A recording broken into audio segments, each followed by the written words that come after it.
Hello, everyone, and welcome back to our second episode of our limited series short form podcast, Ambassadors of Harmony Travel Memories. I am your humble host, Jill Tokac. I am the Marketing and Recruitment Manager here at Boston Children's Chorus, and today I am joined by a very special alumni. Her name is Victoria Wu. Why don't you go ahead and introduce yourself and tell us how long you've been in Boston Children's Chorus? Thanks for having me, Jill. I'm Victoria Wu. I sang with BCC for 5 years from eighth grade through high school. So I think that's about 2010 to 2015. And how did you join BCC? How did you find out about it? So I moved to Massachusetts in seventh grade, and before that, I had been singing in school choir and an after-school choir and a show choir. And then I'm in Massachusetts, and I'm just not singing for a whole year. And I miss it. I want to keep singing. So my sister found this great organization called Boston Children's Chorus, and I auditioned for them. I sang "Feed the Birds" from Mary Poppins, and the rest is history. That's a good song. I was just speaking about Mary Poppins earlier today. It is a really underrated musical, and it really does have a lot of great audition songs in it. So if anybody who's listening is someone who's looking for an audition song, go on ahead and consult Mary Poppins because Feed the Birds would be such a delight in my personal audition room. Now, you were in BCC from about middle school until you graduated. Is that correct? Yeah. And while you joined at about middle school age, which is also something that I find rare, there are a lot of BCC people I know who either join in high school or they join in grade school. So when you joined in middle school, was tours something you talked about at all? I don't think so, not really. I mean, when I was in middle school, I started an intermediate ensemble, and we had this gig where we sang for the Red Sox, and that was just so cool. So, tour was just the last thing on my mind. We had a lot of really cool opportunities. In intermediate and in concert choir, we did Britain's War Requiem, and that was really cool too. So, I wasn't really looking for these experiences, but then, um, when I was in concert choir, I remember we were invited to participate in the MLK concert, which was a big deal because usually it was just at the time Premier Choir and YME. And it was just hearing them sing really inspired me to want to be in those choirs. And I heard they got to go on tour. So it's like, oh, that's even the cherry on top. So I'm assuming then you were looking forward to it when you heard about it. Had you heard of other tours before you went on your own? For example, was there one to another country you're like, oh my gosh, I hope I can go on that one? I think I had heard about Cambodia and Jordan. I was like, those are just countries that are so far away, you can't even conceptualize them at the time when you're in high school or in middle school. So it's like, wow, we really go to all these far-reaching places around the world. So when you were sitting in the room and they announced to you that you guys were going on tour, and then they told you the location of what the tour is for you, what was your initial reaction? Honestly, I don't remember too much. I don't think I had any expectations because the only thing I knew about the Czech Republic was that scene in The Incredibles when Mr. Incredible is talking to Edmund Mode and he's like, "Did you have a fashion show in Prague?" Weren't you just in the news? Some show in Prague? Milan, darling, Milan. And then she's like, "Milan." So that's really nothing. And there's probably not much more that I knew about for Germany. But at the time when they made the announcement, they talked about how we were partnering with the Terrorism Music Foundation for that tour. And I think that interested me a lot at the time because I wasn't able to take facing history as a class, as an elective class in high school. And they also, I think, went to Germany and as part of the curriculum. So. So then, in terms of the training that you had received throughout the year, normally for the MLK concerts, I know that there is one way that you go about it, but getting ready for tour, can you tell me a bit of what that process was like? So tour is in the summer after the whole season is over. So by the time it's tour, we've prepared many songs along the way for our concerts, including MLK and some others. But I remember we were premiering these three pieces during that tour. And that was just super exciting because you don't have recordings online that set the expectation for how the song's supposed to go, and you're just kind of discovering it for the very first time ever. And we're doing it together. So that was those three songs were very exciting, and we worked with the composers on all of them. And for the training, I think one of the pieces was called The Song About the Child, and I think it was in Mixolydian. And it just prompted this whole music theory conversation about what modes are, and like at that point I hadn't heard of what a mode was, and so they they were challenging, as all of our songs are, but I think they those three pieces in particular were another challenge. So then that summer, you get to Europe. You get to which destination was first? Was it Berlin or Prague? Prague. So you get to Prague for the first time and you're in Europe. What was it like? You touch down on the ground and you're there. This is like before all of the singing and the Mhm. sightseeing. How did that feel?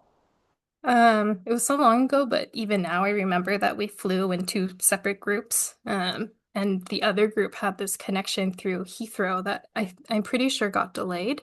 So we're arriving there, and then the other group arrives, and it's like this big event that we're reunited and we're in another country. And even before we like touch the singing, just the first night at the hotel, there's like this electricity in the air. Because like you're a kid, you've had limited life experiences. So just like being in a hotel is exciting, let alone being in a hotel with all your friends. And just like the anticipation for what we're about to do and sing that week, just the first night. It was incredible. Did it feel the same way when you went to Berlin for the first time as well? Berlin, we all took a bus there. I think we were just kind of hanging around on the bus playing cards. We have a rule on the bus, no singing allowed, which I think is a good rule for a choir. You don't want to oversing, and like some people don't like hearing it. Um, so I think we're at that point we're fully in the tour. We're all together. I think we're just excited to get there.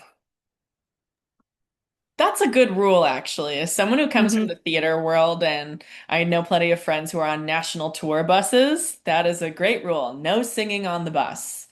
I'm going to ask the staff actually, because some of them are still here in the office, to see if that will be a rule when they go to Puerto Rico this summer. Because I know that the wonderful choirs that we have going to Puerto Rico are people that are going to probably do it no matter what's happening. Yeah, I highly recommend it. And in addition to just not bothering other people on the bus, it just like it builds the anticipation for when you finally can sing, and it's just all the more beautiful when you can do it.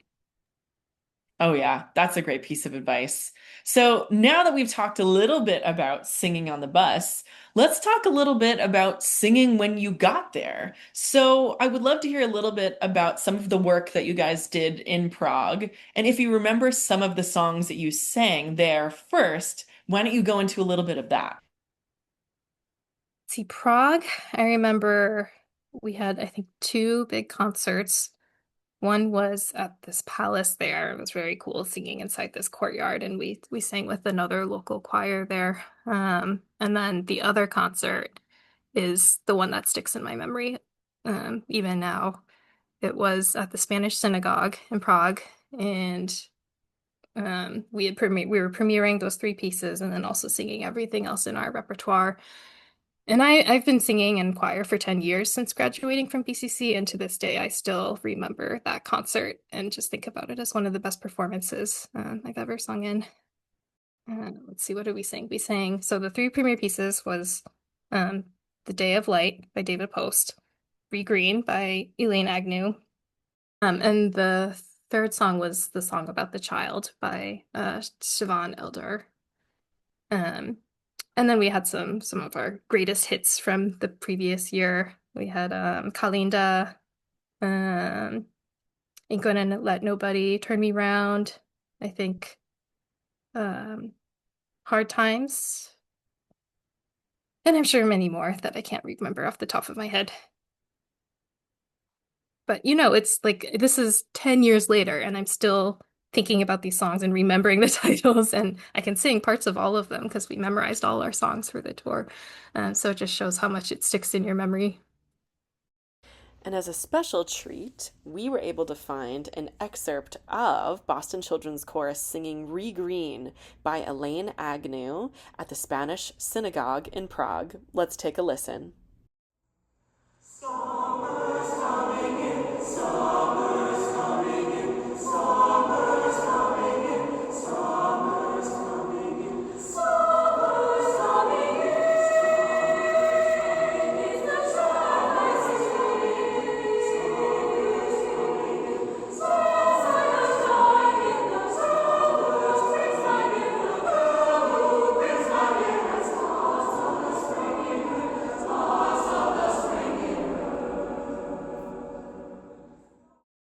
Exactly. And that's what I've heard from other alumni is that this is something that really does stick with you because of just how impactful it is on yourself. So, then you took those same songs with you to Berlin, correct? Just in a different Mhm. respect. So, can you tell me a little bit about the performances that you did there?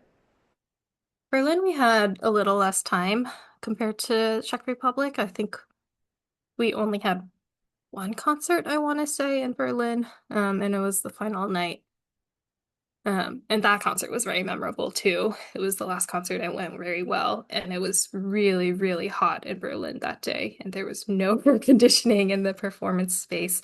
And we are just sweating like we've never sweated before during a concert. Like we're used to having lights in our faces and you can get hot with all the bodies on stage. But like I don't sweat very much and I was just dripping on my face and I could see other people's faces had sweat dripping down. And so it was like we were physically just like putting our all into it on that stage. No one fainted. And then also just singing our hearts out because it was the last night. But in moments like that, sometimes I wonder if you felt the same way, where it's like, even in these extreme conditions, the magic is still coming through and it doesn't even matter. Hmm. Yeah. From there, actually, so you've talked a bit about the performances, a little bit about the songs that you sang, and that leads me into sort of my two final questions of what tour kind of makes you as a BCC singer. So, amongst the staff here, amongst the educators, we've been talking about two things, that tour and also just being a BCC singer, especially as you move up through upper choirs, makes you. It makes you two things, an ambassador of harmony and then a global citizen. An ambassador of harmony is someone who takes the teachings of BCC and uses them to connect with others through song. And then a global citizen is someone who realizes that they are now a person in a giant world with all of these other people. And like I've said a couple of times, we think that tour is the best example of this. So why don't we start with the first one? How do you think this tour made you an ambassador of harmony? So for the tour, like I said, we partnered with the Terrorism Music Foundation, and part of that was we visited the terrorism concentration camp. And throughout the whole trip, we're high school kids, we're being really, really loud during our meals and during our breaks, and we're just talking our heads off the entire time. But the contrast of like that being so loud, and then just suddenly we go on this tour and we're just so quiet and reflective during the tour and then also during our debrief afterwards. It changes you. It makes you think about the world in a whole new way. And we take that and then we put that emotion into our songs. So using music very literally to convey these emotions to others and make change. And then from there, I bet you had plenty of those moments being in Prague and Berlin, realizing that you are someone amongst many, many people. So I'm wondering, how did this tour also make you a global citizen? Well, when I think about like the concept of being a global citizen, you kind of talked about how like we're different from each other, right? We have these small little gestures or things we do that are different, but I think that tour really solidified for me how similar we are just around the world. During the tour, everyone had different, not chores, but like assigned responsibilities. Like every kid had to like help make sure everyone's packed and, things like that. And one of my responsibilities was speaking during this facilitated conversation, I think with the Auschwitz Youth Project.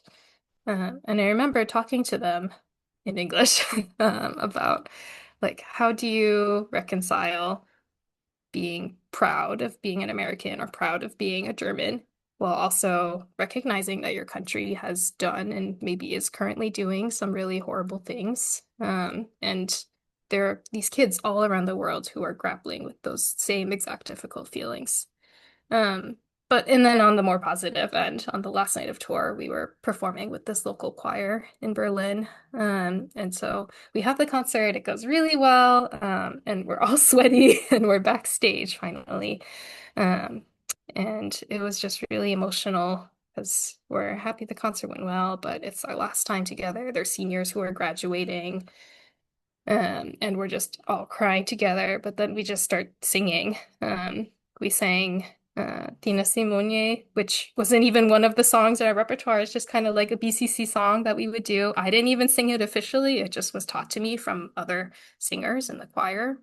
And we sang that with the German choir, and we eventually did the no music, clap, clap thing. And we're dancing and we're just like explaining to them, oh, it's our last concert together. We're graduating. Um, and they were partying with us. So that was just really fun night to share with them. That's wonderful. Mhm. I can like see a lot of what you're talking about as well. And I think the question that you asked really, I think, embodies what we're talking about as well, especially since you're right, there are a lot of parallels in history between Germany and the United States. And even as a high schooler, to be asking a question of that level really Mm. showcases sort of what BCC is all about. A comment that I hear a lot about BCC from alumni and from our current teenagers here in the upper choirs is that BCC brings out this social inquiry that maybe you wouldn't have done in school. Um, and I just was sitting here thinking about, I was like, oh, that's a good question to ask. And I was like, I'm an adult though, and I don't know if I, as a teenager, would have felt Yeah. comfortable, but I'm assuming maybe like, did BCC set you up to feel comfortable enough to be doing something like that?